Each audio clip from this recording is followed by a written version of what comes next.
Ryan যে পারুলকে ভালোবাসে, মহরের মুখ থেকে সত্যিটা জেনে চমকে গেল পারুল। হ্যাঁ বন্ধুরা, এমনটাই দেখা যাবে।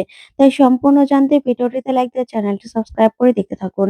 গল্পের শুরুতে দেখা যাবে পারুল অফিসারকে বলে, ওর নামে আমি পুলিশে কমপ্লেন করিনি ঠিক আছে, কিন্তু আমার উপর অনেক অত্যাচার করে। ও আমার অফিসের ডকুমেন্ট গুলো সব ডিলিট করে দিয়েছে। সেই জন্যই ওকে আমি শাসন করেছিলাম অফিসার। এবার আপনি বলুন না, এবার আমি কমপ্লেন করছি। টগরকে আপনি ধরে নিয়ে যান। তখনই টগর ভয় পেয়ে যায় আর বলে, না, না, আমি কিছু করি নাই। দিদি, আমি তো তোর নিজের বোন বল। তুই আমাকে এবারের মতো ক্ষমা করে দে। তখন অফিসার বলে, তোমাকে ক্ষমা না? তোমার উপর নির্যাতন হয়েছে সেটা যদি সত্যি মেনে নিয়ে ওনাকে ধরে নিয়ে যেতাম তাহলে তো অন্যায় হয়ে যেত। ভাগ্যিস তুমি চা বানিয়ে আমাদের খাইয়েছো, না হলে তো বুঝতেই পারতাম না যে মেয়েটা চা বানাতে পারে না, সে আবার পরিবারের সবার কাছে প্রিয় হবে কিভাবে। তুমি যে সব মিথ্যা কথা বলেছো সেটা আমি বুঝতে পেরেছি। শোনো পারুল, এখন থেকে যদি টগর কোনো রকম কোনো এদিক ওদিক করে না, তাহলে তুমি ওকে মারবে আর আমাদেরকেও খবর দেবে। তাহলেই ওকে আমরা উচিত শিক্ষা দেব। তখন টগর বলে, না, না, আমি আর কিচ্ছু করব না। এই বলে সেখান থেকে চলে যায়। তখন অফিসার পারুলকে বলে, তুমি না খুব বুদ্ধিমতী পারুল। সত্যি কথা। তুমি যদি এই টেকনিকটা না খাটাতে, তুমি আগে যদি আমাকে প্রমাণগুলো দেখাতে না, হয়তো আমি বিশ্বাস করতাম না। কিন্তু তুমি যে বুদ্ধি করে কায়দা করে সবটা আমাকে বুঝিয়ে দিয়েছো, সেজন্য তোমাকে অনেক অনেক ধন্যবাদ। সত্যি, সত্যিই তুমি বড় বোন এবং এই বাড়ির বউ হওয়ার যোগ্য। তখন এই বলে অফিসার সেখান থেকে চলে যায়। ওইদিকে দেখা যাবে অফিসার চলে যাওয়ার পরেই রায়ান পারুলকে বলে, শোন পারুল, এবার তো আবার অফিসে সব ব্যাংকের ডকুমেন্টস গুলো জমা দিতে হবে। করেছিস সবকিছু? তখন পারুল বলে, না রে, কখন করলাম। তখন রায়ান বলে, চল চল, এসব কিছু করতে হবে। তারপরে পারুল বলে, আচ্ছা, আমি সব পেপারস গুলো নিয়ে আসছি। ওইদিকে রায়ান মোহরের সঙ্গে কথা বলছিল। তখন সেই নিজেদের শৈশবকালের কথাগুলো বলতে থাকে। আর মোহর যে আরশোলায় ভয় পায় সেই কথাগুলো বলতে থাকে আর হাসতে থাকে। তখন পারুল সব কথাগুলো শোনে আর মনে মনে প্রচুর রেগে যায় আর বলে, সবসময় আমার পাশে দাঁড়াস, আর এখন কিনা নিজের গার্লফ্রেন্ডের সঙ্গে এভাবে হেসে হেসে কথা বলছিস। মোহর যে আরশোলায় ভয় পায় সেটাও তোর মনে আছে রায়ান? তখনই রায়ান দেখতে পায় পারুল দাঁড়িয়ে আছে। তখন রায়ান মনে মনে বলে, এ রে, জন্তুটা আবার শুনে ফেলেনি তো? তখন রায়ান বলে, তুই আমার কথা শুনছিলি দাঁড়িয়ে দাঁড়িয়ে? তখন পারুল বলে, না, এই কাগজগুলো না দিতে এসেছিলাম। এই বলেই পারুল সেখান থেকে চলে যায়। আর পারুল মনে মনে বলে, এবার এবার দেখ না, তোর তোর মোহরকে আমি কি করে খুঁজে বের করি। তোর একটা ব্যবস্থা করতে হবে। তারপরেই আমি মোহরের ব্যবস্থা করছি। তখন পারুল এসে বলে, শোন রায়ান, আজকে দুপুরে না মাটন রান্না হবে। তুই খাবি তো? তখন রায়ান বলে, হ্যাঁ অবশ্যই। খেয়ে একটা না অনেক ভালো একটা ঘুম দেবো। তখন পারুল মনে মনে বলে, নে, এই ঘুমেই তোর কাল হবে। তারপরে দেখ না আমি কি করি। তারপরে দেখা যাবে রায়ান খেয়ে ঘুমোচ্ছে।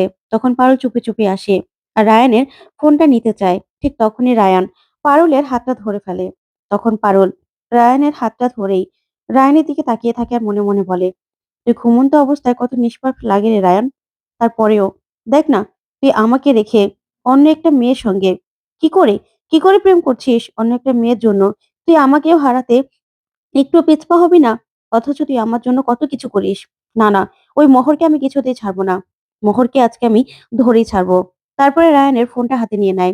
তখন রায়ানের ফোন থেকে মোহরকে মেসেজ দেয় আর বলে যে 4টার সময় ক্যাফেতে আসতে। তখন রায়ান ঘুমোচ্ছে। পারুল রায়ানের ফোনটা নিয়ে নেয় আর বলে, না, না, যতক্ষণ না পর্যন্ত মোহরকে খুঁজে পাচ্ছি ততক্ষণ পর্যন্ত এই কিরপিনের ফোনটা ওর হাতে দেওয়া যাবে না। এই বলে সেখান থেকে ফোনটা নিয়ে চলে যায়। ওইদিকে ওইদিকে রায়ান ঘুমোচ্ছে। তখন ঘুম থেকে হঠাৎ করে ওঠে আর বলে, 4টা বেজে গেছে। আমার ফোনটা কোথায়? তখন এই বলে রায়ান ফোনটা খুঁজতে থাকে।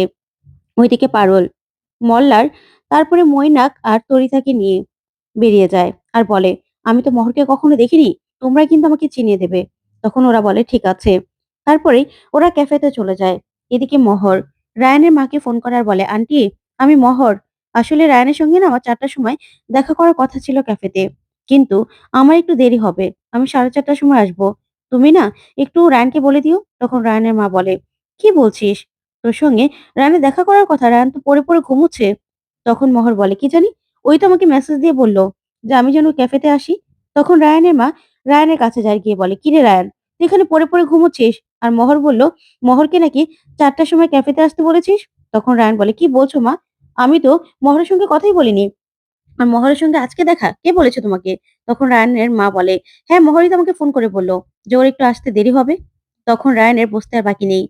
আর মনে বলে, "তাহলে এটা জন্তুর কাজ। না, জন্তু আমার ফোন থেকে নিশ্চয়ই ওকে মেসেজটা দিয়েছে।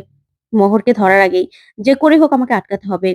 এই বলে রায়ানের মার ফোনটা নিয়েই রায়ান সঙ্গে বাইক নিয়ে বেরিয়ে পড়ে। ওইদিকে পারুলরা সবাই ক্যাফেতে অপেক্ষা করছে।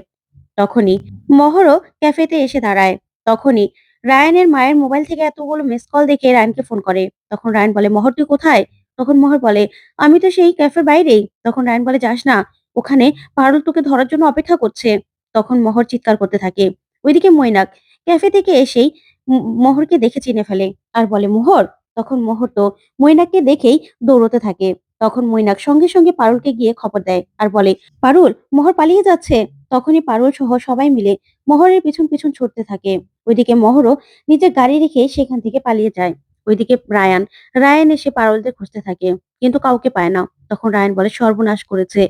ওরা আবার মহরকে ধরে ফেলেনি তো?" না, তাহলে তো সব সত্যি জেনে যাবে। না, এটা আমি কিছুতেই হতে দিতে পারি না। মহরকে আমাকে খুঁজে বের করতে হবে। আর ওই জন্তুটাই বা কোথায়? এই জন্তুটার সঙ্গে তো আমি কিছুতেই পেরে উঠছি না। ঠিক তখনই রায়ান রাস্তায় ঝামেলা দেখে দাঁড়িয়ে পড়ে। তখন রায়ান দেখতে পায় যে পারুল মোহরকে মারছে। তখনই পারুলকে আটকাতে গেলে দেখতে পায় সেখানে অন্য মেয়েরা ঝগড়া করছে। তখন রায়ান বলে, "না, আমি পারুলদের ভাবছি। এটা হতে পারে না। ওরা মোহরকে নিয়ে কোথায় গেল?" এই বলে রায়ান খুঁজতে থাকে। ওইদিকে মোহর দৌড়তে থাকে। তখন একটা ট্যাক্সিতে উঠে যাবে আর পারুল গিয়ে মোহরকে ধরে ফেলে। তখন মোহরও পড়ে যায় আর পারুলও পড়ে যায়। তখন মোহরকে দেখে পারুল তাকিয়ে থাকে আর মনে বলে, "এই বিটি তো আমার থেকে অনেক সুন্দর। একদম দুধে আলতা গায়ের রং, চেহারা সুন্দর, সব দিক থেকে সুন্দর। রায়ান সেজন্যই আমাকে রেখে এই বেটির পিছনে ছুটছে। না, আমার মনে হচ্ছে এটার কোনো একটা কারণ আছে। না হলে রায়ান কেন, কেন আমার কাছে সবটা লুকোতে চাইছে? কিছু তো কিছু তো একটা কারণ আছেই। আমাকে জানতেই হবে। এবার মোহরকে চেপে ধরতে হবে। মোহরকে চেপে ধরলেই যদি সব সত্যিটা আমি জানতে পারি।" তখন এই বলেই পারুল দাঁড়িয়ে পড়ে। তখন মোহরও দাঁড়ায়।